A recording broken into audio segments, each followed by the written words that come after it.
വൃക്ഷങ്ങളും സസ്യലതാദികളും ഈ പരിതസ്ഥിതിനെ നിയന്ത്രിക്കുന്ന വലിയൊരു ഘടകമാണ്. പ്രധാനമായിട്ട് വൃക്ഷങ്ങളും സസ്യലതാദികളും രണ്ട് വിഭാഗമായി തിരിച്ചിട്ടുണ്ട്. ഓഷധികളെന്നും വനസ്പതികളെന്നും. നമ്മൾ പറയുന്ന ഔഷധം എന്ന് പറയുന്ന അത് ലാക്ഷണിക പദമാണ്. ഓഷധി എന്നുള്ള പദത്തിൻ്റെ അർത്ഥം ഫലാന്തപാക, ഫലം ഉണ്ടായിക്കഴിഞ്ഞാൽ ആ സസ്യം നശിക്കും. അതാണ് വൈദ്യശാസ്ത്രത്തിൽ വ്യവഹാരമുള്ള ഓഷധി. എല്ലാ സസ്യങ്ങളും ഔഷധങ്ങൾ തന്നെയാണ്. നാസ്തി മൂലം അനൗഷധം എന്ന് വചനം തന്നെയുണ്ട്. വനസ്പതികളായാലും ഓഷധികളായാലും ഔഷധത്തിൻ്റെ ആവശ്യത്തിന് ഉപയോഗിക്കുന്ന വേരുകളോ പൂക്കളോ കായ്കളോ ഏതായാലും തിരക്കില്ല, അതിൽ ഔഷധ പ്രാധാന്യം ഉള്ള ഘടകം ഓഷധിയിൽ നിന്നുണ്ടായിട്ടുള്ള ഈ ശബ്ദം, അതിൽ ലാക്ഷണിക പദം എന്നാണ് അതിന് വ്യവഹാരം. ഓഷധികളും വനസ്പതികളും രണ്ടും ഔഷധത്തിന് ഉപയോഗിക്കുന്ന ഘടകങ്ങൾ തന്നെയാണ്. അതിൽ വനസ്പതികൾ എന്ന് പറയുന്നതാണ് മഹാവൃക്ഷ വിഭാഗത്തിലും വൃക്ഷവിഭാഗത്തിലും ഉള്ളത്. മഹാവൃക്ഷങ്ങളെന്ന് പറയുന്നത് ആയിരക്കണക്കിന് വർഷം ജീവിക്കുന്ന വൃക്ഷങ്ങളെല്ലാം മഹാവൃക്ഷങ്ങളും ബാക്കിയുള്ളതെല്ലാം മധ്യമായുർ വൃക്ഷങ്ങൾ, അതായത് മാവ് പ്ലാവ് ഇങ്ങനെയുള്ളതൊക്കെ മധ്യമായ വൃക്ഷങ്ങളാണ്. തേക്ക് ഈട്ടി മഹാഗണി ചന്ദനം അങ്ങനെയുള്ള കാടുകളിൽ ആഞ്ഞിലി ആല് പേരാല് അങ്ങനെയുള്ള വൃക്ഷങ്ങളൊക്കെ മഹാവൃക്ഷങ്ങൾ എന്ന് പറയുന്ന ഘടകങ്ങളാണ്.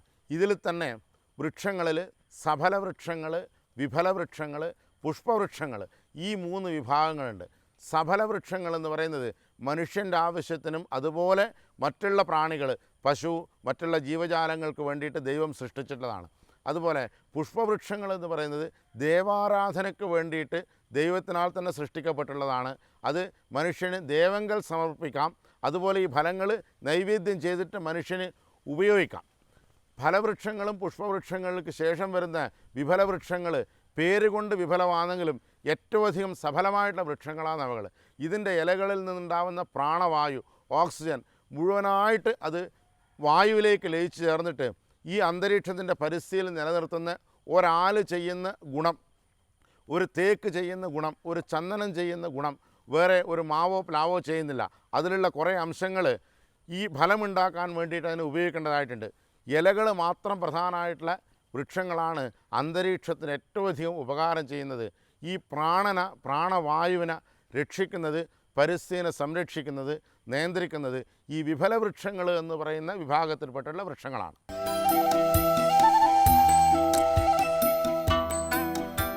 ഓർമ്മശക്തിയും ബുദ്ധിശക്തിയും വർദ്ധിപ്പിക്കുന്ന ഔഷധങ്ങളിൽ ഒന്നാണ് ശംഖുപുഷ്പം.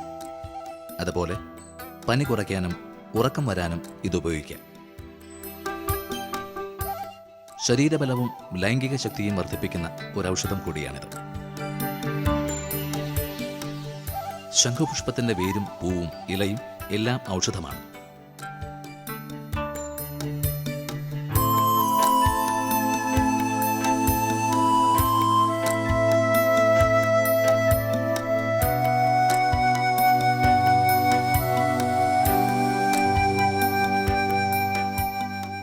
ശംഖുപുഷ്പം കണ്ണെഴുതുമ്പോൾ ശകുന്തളേ നിന്നെ ഓർമ്മ വരും. മലയാളികളുടെ മനസ്സിൽ എന്നും നിറഞ്ഞു നിൽക്കുന്നൊരു പാട്ടല്ലേ ഇത്. ഇതിൽ ശംഖുപുഷ്പം കേരളത്തിൽ ഏത് കാലാവസ്ഥയിലും വളരുന്നൊരു ചെടിയാണ്. കാണാൻ ഭംഗിയുള്ളൊരു പൂവാണ് എന്നുള്ളതിനേക്കാളൊക്കെ ഉപരി ഇതൊരു നല്ല ഔഷധ ഗുണമുള്ളൊരു സസ്യമാണ് എന്നുള്ളതാണ് പ്രധാനം.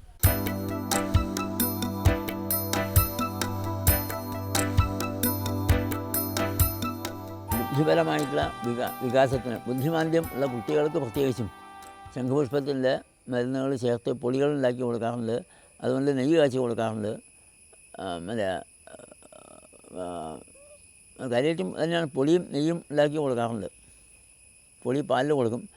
അതന്നെ നെയ്യ് കാച്ചിട്ട് അതിലും ഈ പൊടി ചേർക്കാം.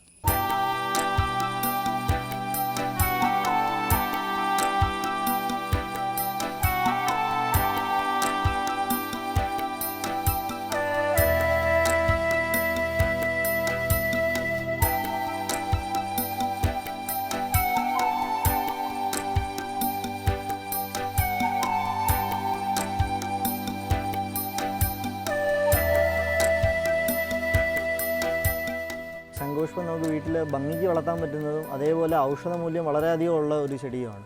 ശംഖുപുഷ്പം എന്ന് കേൾക്കുമ്പോൾ തന്നെ നമുക്ക് സാധാരണ ആളുകൾക്ക് പോലും അറിയാം അതൊരു മേദ്യ ഔഷധം. മേദ്യം എന്ന് പറഞ്ഞു കഴിഞ്ഞാൽ ബുദ്ധിയെ വർദ്ധിപ്പിക്കുന്ന ഔഷധങ്ങളിൽ പെടുന്നതാണ് ശംഖുപുഷ്പം. ശംഖുപുഷ്പത്തിൻ്റെ വേര് ചൂർണ്ണമാക്കി നമുക്ക് ഉള്ളിൽ കൊടുക്കാവുന്നതാണ്. അതേപോലെ തന്നെ നേഴ്സിന് ബലം കൊടുക്കുന്നത്, അതായത് നേഴ്സിൻ്റെ എല്ലാത്തരം കംപ്ലയിൻസിനും നമുക്ക് ശംഖുപുഷ്പം കോമൺ ആയിട്ട് യൂസ് ചെയ്യാവുന്നതാണ്. എപ്പിലെപ്സി പോലുള്ള ഇതിൽ അങ്ങനെയുള്ള വലിയ അസുഖങ്ങളിൽ പോലും, മാരകമായ അസുഖങ്ങളിൽ പോലും അതിൻ്റെ ഇടയ്ക്കുള്ള സ്റ്റേറ്റുകളിൽ വളരെ കോമൺ ആയിട്ട് നമുക്ക് ശംഖുപുഷ്പം യൂസ് ചെയ്ത് കാണുന്നതാണ്.